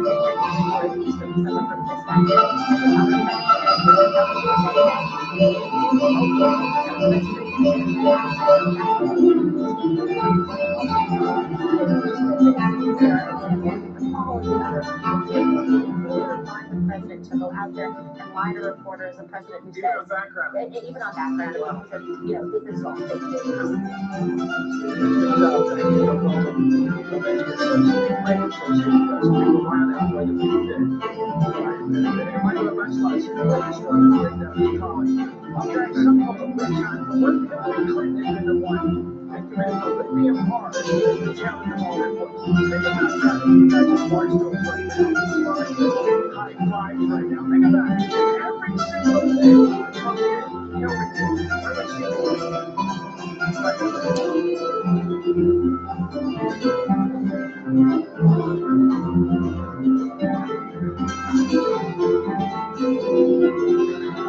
learn how to run, like never done anything close like this before.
Introducing your passport to adventure.